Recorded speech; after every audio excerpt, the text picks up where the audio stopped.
Hello, and welcome to another episode of the Innovate on Purpose podcast brought to you by the Mindful Innovator, where we help business leaders find clarity so they can grow their business purposely. We share mindful tips, innovative solutions, and purposeful leadership advice that you can apply to your business and life immediately. Our guest today is Stephen Shedletzky, also known as Shed to his friends. Shed helps leaders make it safe and worth it for people to speak up. He supports humble leaders, those who know they are both a part of the problem they experience and the solutions that they can create, as they put their people and purpose first. A sought out speaker, coach, and advisor, Shed has led hundreds of keynote presentations, workshops, and leadership development programs around the world as a thought leader on psychological safety in the workplace, and he supports leaders and organizations in all industries where human beings work. He is an author of Speak Up Culture. When leaders truly listen, people step up. After years in the corporate track, Shed was introduced to inspire by the work of Simon Sinek, and soon after meeting him, became the fourth person to join the team.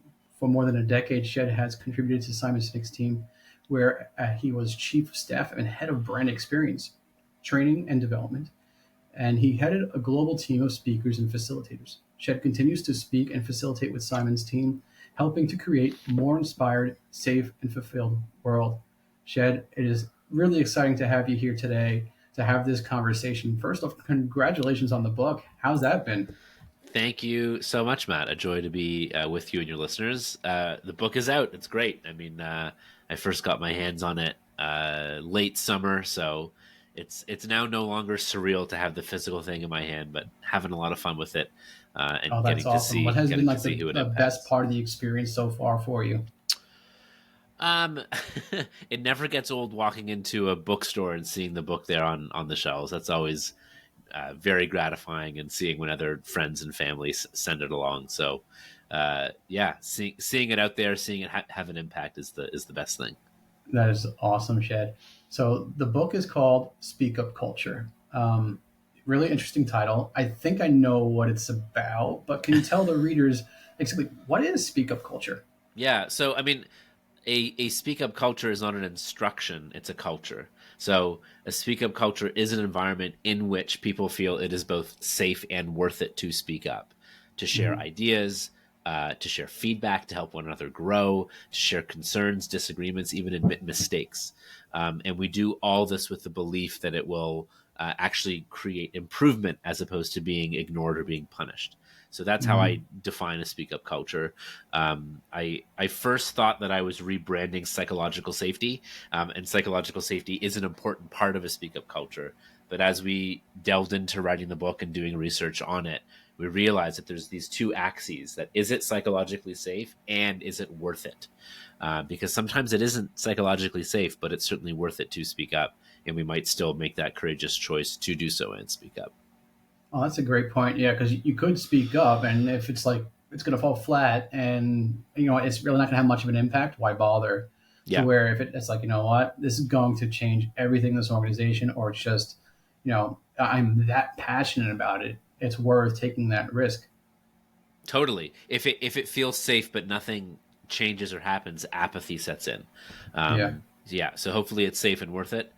If it's neither safe nor worth it, it's an unhappy marriage of fear and apathy. I've been there, and it's no fun. Ooh. But yeah, it's that two by two matrix that we set up. That hopefully it both feels safe and feels like it's worth it. Shed, can you tell me a little bit about like the experience of where it was not worth it and there was a ton of fear? Yeah, I mean, I've also interviewed many people and have had the experience myself where I spoke up thinking that it was the right thing to do, and I got punished for it. Mhm. And so it's just this like total gaslight, like what the heck is going on, where you feel as though you're doing the right thing and you're actually punished for it. So when we're in that it isn't safe, it isn't worth it, that fear and apathy mode, this is where we get resignation, whether it's great or not, and quitting, whether it's quiet or loud. Mhm. Yeah. Can you tell me a little bit about the moment when you realize like you have to talk about this? It seems like you have a passion behind it. It's like, where did that passion come from? Two places. So One is I grew up with a stutter, so I have a speech impediment. I married a speech therapist. Good choice. More so for my kids and nieces and nephews than for me personally. But I know intimately that feeling of voicelessness, to have something to say, but to choose not to say it out of fear or physiologically not believing that I could. And so doing the work to overcome that fear of public speaking, whether it's in front of one person or many, and now finding a passion and strength in putting words to feelings and ideas. So quite ironic, sort of how a speaking career was born, originally from a fear of. And then second is experiencing both on the teams I've been a part of as well as the clients that I've served and teams that I've studied, the difference between having a speak up culture and its ties to innovation and not having a speak up culture. And so, these teams where it does feel safe and worth it to speak up, um, relationships are stronger amongst people on those teams. I have dear friends that I'm still friends with from teams that I was on years ago because we had a speak up culture and speak up relationships. Better relationships, and relationship is the foundation of what we can accomplish. So there's greater creativity, greater cooperation, greater trust, greater innovation on those teams. And then also being parts of teams or even seeing teams transform from once having a speak up culture to no longer, typically because of a change in leaders and their behaviors. And those teams, innovation stifles, health and engagement on those teams go down as well. And it's just keep your head down and get by, as opposed to showing up and giving your best and sharing all that you can share. Yeah, it's extremely important for innovation to be able to speak your mind, to speak your have your voice in the experience. And I've totally been a part of that kind of experience where it's like you're on an innovation team and you're trying to do the best for the company that you possibly can do, and you want to be the champion for the company, champion for consumers, and all of a sudden, the executive team says, "Hey, no, we need to do this. We need to add AI," and I have 15 reasons why not to add AI. But you know what? No, I'm just gonna do it. Okay, fine. It's not worth it because if I go against them, it's over for me. Yeah. So you just kind of Yeah. go along with it. Yeah. Is it worth the political capital to challenge? Right. Yeah. Which means,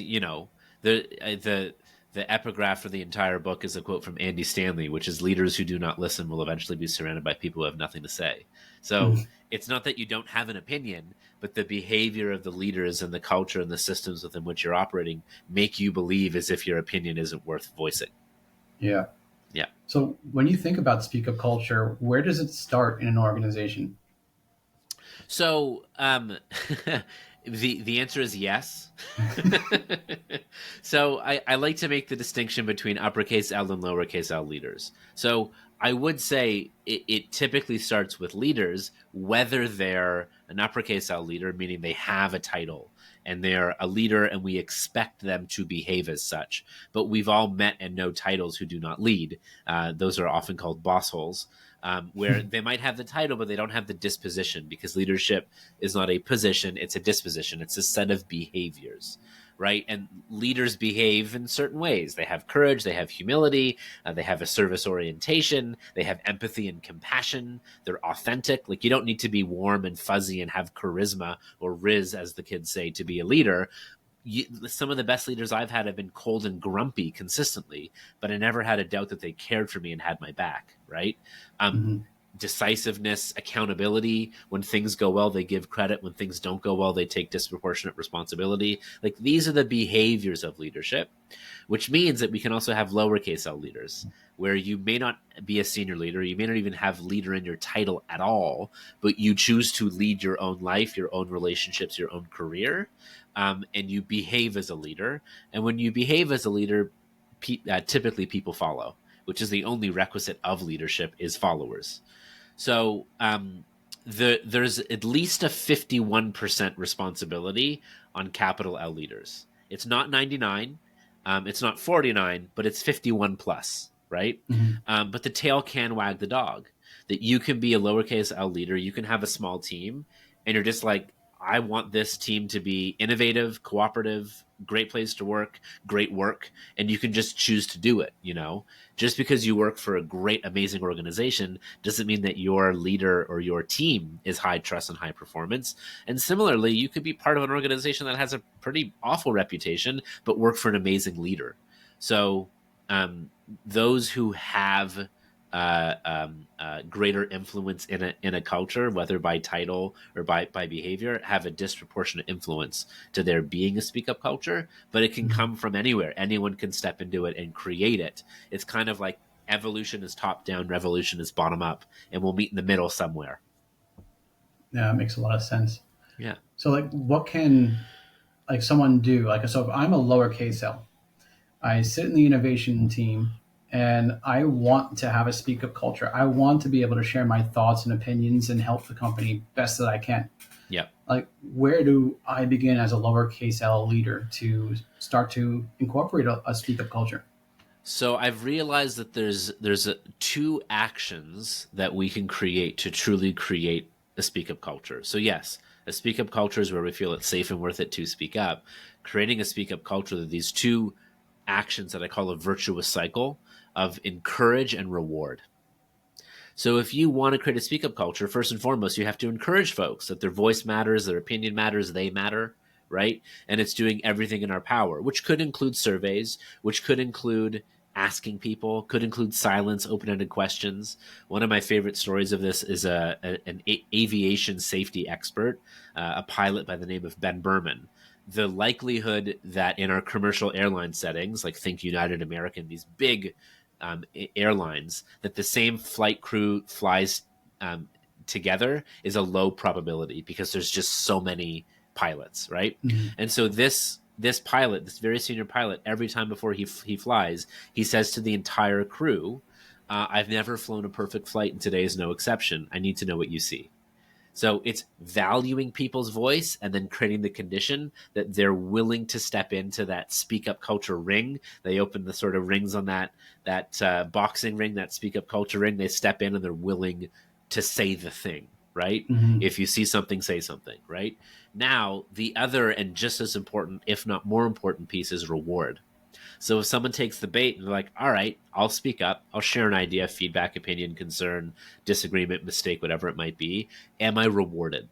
Now, reward doesn't mean an extrinsic reward like a bonus, a promotion, a pay raise, or a statue made in your honor outside of corporate headquarters. A reward is typically far more intrinsic. Thank you. Wow, that must have taken courage to speak up. Thank you. We didn't implement your idea, but here's why. Keep it coming. These are all forms of reward. What you say, I think you're onto something, but it triggers me, so I need to take a moment. Let me go scream in a pillow. All right, now let's go have that conversation. Because sometimes you speak up and it seemingly sets us back, but it's the right thing to avoid groupthink and to avoid the disaster we're going toward. So it's those two actions, encourage and reward. The other is I've realized that there's a spectrum when it comes to speak up. There's sort of this sweet spot that in a speak up culture, when we speak up, it's generative. It's with the intent to serve. We speak up with tact, decency, respect, emotional intelligence, situational awareness, all these things, right? What speak up is not is it's not sucking up. That's hogging air, right? That person who speaks up all the time because it's rewarded around here, that's not speaking up to serve. That's speaking up to be seen as, right? And the coaching or feedback there is zip it and create space for others to speak up, because we don't need to hear the same voices all the time. We need to hear more voices. On the other end of the spectrum, speaking up is not a hall pass to be a jerk, right? And sometimes we speak up and the intent is to serve, but it might be the wrong time in front of the wrong audience, or we actually have an impact where we hurt others' feelings or whatever it might be. We can still reward the intent, but provide feedback and coaching on the behavior and on the impact, which sometimes people may not know. They might not be aware. There may be a neurodiversity angle. Like there's something in which we can share with people. Good stuff. Can I provide you with feedback on how you can be more successful next time as you continue to speak up? So reward the intent, even if there's feedback on the behavior or the impact of that behavior. Yeah, that's a great point because you don't want to like just smack them down and say, no, that's not what we're talking about here. Don't, quiet. You want Yeah, to be able to provide them with the feedback that's going to provide to give them a chance to um, use their voice properly. And yeah, to, because I can see a lot of times where it's like you might speak up thinking you're saying the right thing, but you might not have the full perspective. Why you need all those voices. yeah, totally. Or you might lack emotional intelligence or tact or something around, and it's not around right or wrong. It's just around coaching people so that they can be most successful going forward to continue speaking up. Right? Is this the right time? Is this in front of the right people? And then I deliver it in the right way, or in a way that was productive.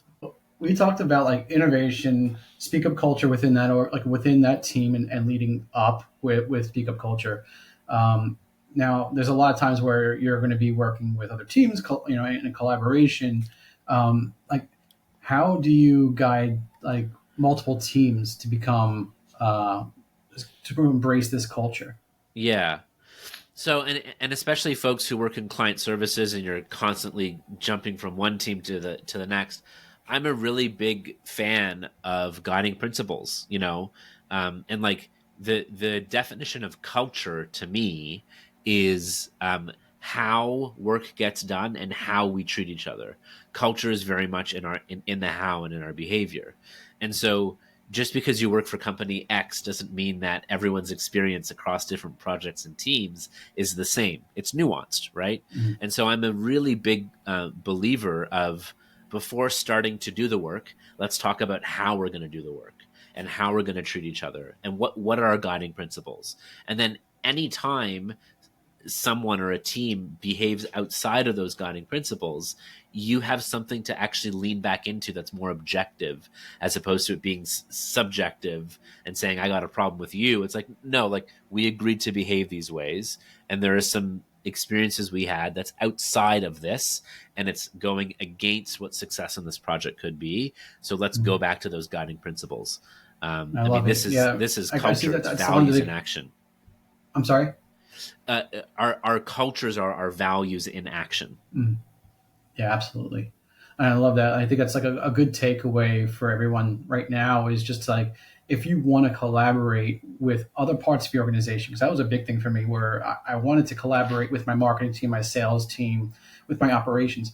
But sometimes it wasn't worth it to do it because it was like, oh, I gotta have to deal with these guys over here. And they're always worried about finance, whatever.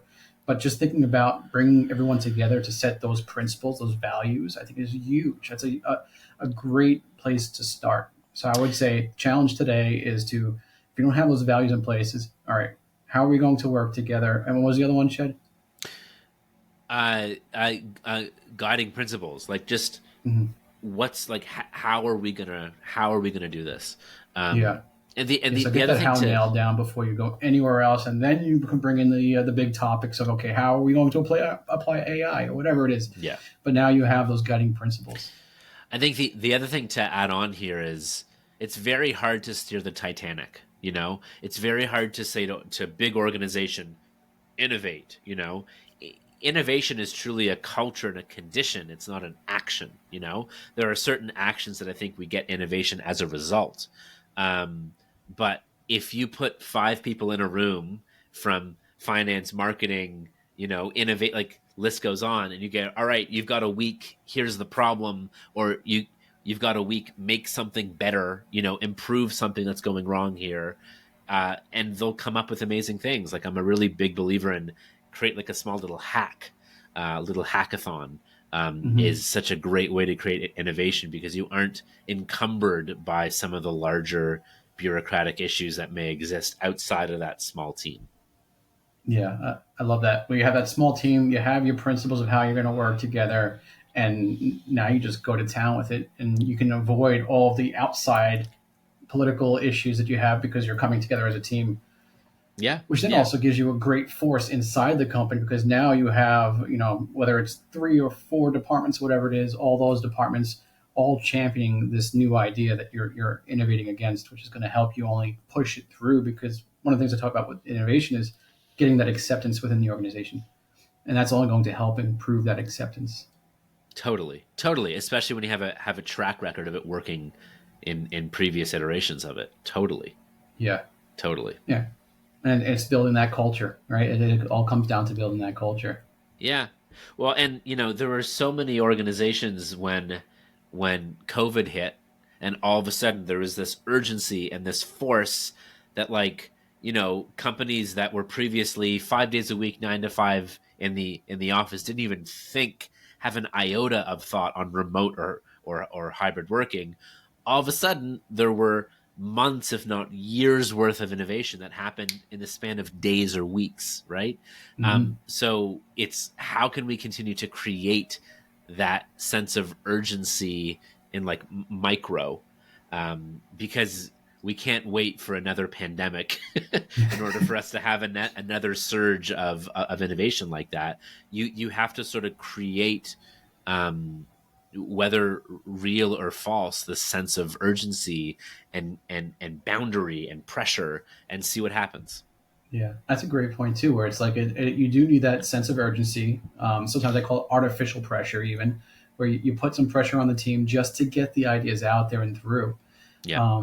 But you can't put that pressure on people all the time. I mean, if the pandemic was still going on now, we'd be completely burnt out. And please let me go back into the office. Please, Yeah.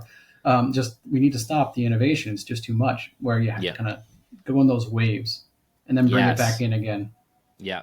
A dear friend of mine, Rich Davini, did some work with a neuroscientist, Andrew Huberman, where they distinguish between, Rich calls it optimal performance rather than peak performance, because a way road to burnout is expecting your team to peak all the time. Like, we're not NFL football players who peak for 4 hours on a Sunday. Like, we're regular peeps that, like, have to show up every single day. We can't be peaking all the time, right? And Hmm. if the expectation is to be on and peaking all the time, that's a way road to burnout or entropy, right? Yeah. Where that sine wave just goes down. Resilience is good. It means that you have, peak or trauma or something, and then you bounce back to stasis. Resilience is good, but there's one better, which is anti fragility or growth, which is not only do you have rest and recovery, which requires us to have resilience, you also have reflection. So you're building in time to think and learn and to get better, not just bounce back. So we don't want entropy. Resilience is good, and one better is to build in time for introspection and reflection, which means rest, recovery, and that reflection gets us actually growth, not just resilience. That's a wonderful idea. Like, do you have any tips for people on how they can reflect on that and kind of make that purposeful? Like, Yeah. So Rich and Dr. Huberman both speak about, first and foremost, there's rest and recovery, which is important. So there's micro, there's meso, and there's macro. So micro could be a 5 minute walk or a quick meditation, like it's short. Meso is 45 minutes, so watching a comedy special, taking a nap, going for a hike, like these things, and then macro, the biggest one, sleep. um, Reflection is, what are the team rituals you're building around improvement? So whenever I co-facilitate with someone, we will always debrief, and we'll have questions like, what went well, what can go better next time, you know um, journaling and writing down, a great way for reflection. Coaching, therapy, creating these spaces both solo and with others, whether it's one-on-one or group, to have good open-ended questions to essentially reflect on, what can we do better, what did we do great, what can we do more of, what's missing. Really open-ended questions to drive into that curiosity and that discovery, to unearth what could be more, what could be better. yeah, I think that's a great point with the reflection piece of it. Like with after a project's done, we used to do a post mortem report every single time. Just okay, let's just come together as a team. No wrong answers. Let's be open and honest here. What was amazing? What was horrible? And just be open and honest about that because we all have the same goal, which is to improve and to perform at our best as a team, right? So Yeah. it is having those open conversations and being okay with the judgment to grow. Yeah. But that, Matt, you just wonderfully highlighted how values and guiding principles can help make that conversation work. Because if you Hmm. don't like, if you go into those conversations and all of a sudden you're wrong and you shut down, you aren't creating a speak up culture within the postmortem. So Yeah. you need to have, bias aside, judgment aside, curiosity. There's no wrong contributions. You have to create sort of these guiding principles to make those conversations a success, and not just one where we phone it in. Yeah. Very good point. Because I've been on both of those type of postmortem conversations. Yep. Yeah, absolutely. Yep. And those guiding principles absolutely will help with that piece of it. And I would even say, like, it's probably a good idea to even kind of go over those principles before you start. Even if you've set it up a month ago, remember, this is what we do. This is how we go about it. And we're not here to offend anybody. Okay, cool. And you set it up to where now you can have that conversation. Yeah, yeah. Especially if any new members join in that conversation, that is so important to do it again, or just even in a perspective set. It's like, okay, this is the conversation we're having now. Let's just everyone. We've said this 1,000 times before, but we're going to say it 1,001 because it is so important. This is the spirit of this conversation. Just setting it up again, because for that one moment where you veer off of it, you can point back to it and say, "Hey, let's stay curious." Hey, tell me more. Hmm. Yeah. Yeah. Awesome, Shed. So I'm just curious about like your plans now. I mean, you have a book launch, you're seeing it in bookstores, you're speaking about speak up culture. Like, what does 2024 look like for you? Thank you so much. We've got some fun stuff planned. So the way we talk about our business is we say high, medium, and low touch. So high touches show up in person and do keynotes and workshops and coaching. Medium touches, you show up live, but pants are optional. I am wearing pants now, but it's the same stuff. Show up live, but it's over video or whatever it might be. And then low touch, which is stuff that we create: digital products, online courses, podcasts. So we're really delving into some of that, and probably we'll launch a podcast, I hope, in 24. And as well, I'm working on my next book, which will be very different. My next book, the working title is The Book of Ben, and I'm going to write my grandfather's life story as narrated by me.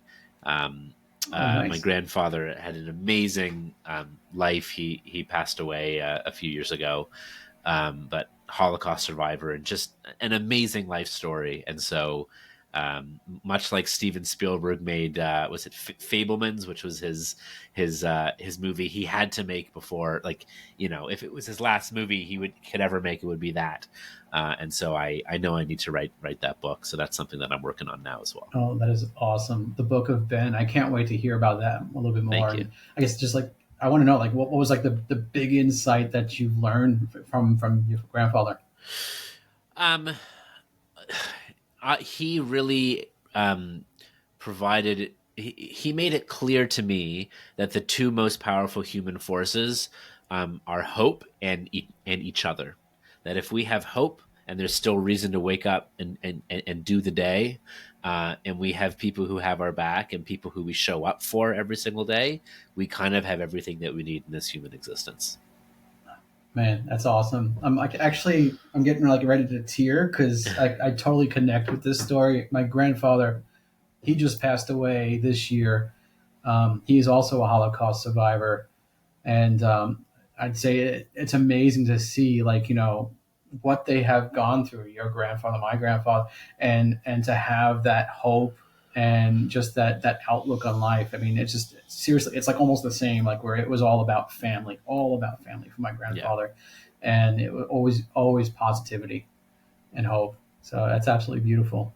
Cool. Thank you so much, Matt. I'm now even more inspired to keep working on it. It needs to exist. So thank you so Absolutely. I mean, and much. I'm actually I can't believe you're writing a second book this soon after. Like I'm still recovering from about a year ago writing my book, and like I need a couple more years. Yeah. I really chose to stack the deck in my favor. So I had a great team that I was working with for this book and for Speak Up Culture, and I'm going to try to do the same for the next time around. So it's a labor of love, but also a little bit less painful. Yeah, definitely Yeah. helps. Yeah. Well, Shed, congratulations on all the success this year, and good luck next year as well, writing the new book with everything else you got going on with Speak Up Culture. I'm so excited to see what comes in 2024 for you. Thank you so much, Matt. Same with you. Thanks, Shed. All right, everyone, that's it for another episode of Innovate on Purpose here. I hope you got some great insights on how you can get your innovation team, your company, a little bit more vocal to speak up and innovate on purpose. Thank you all, and we'll see you next time.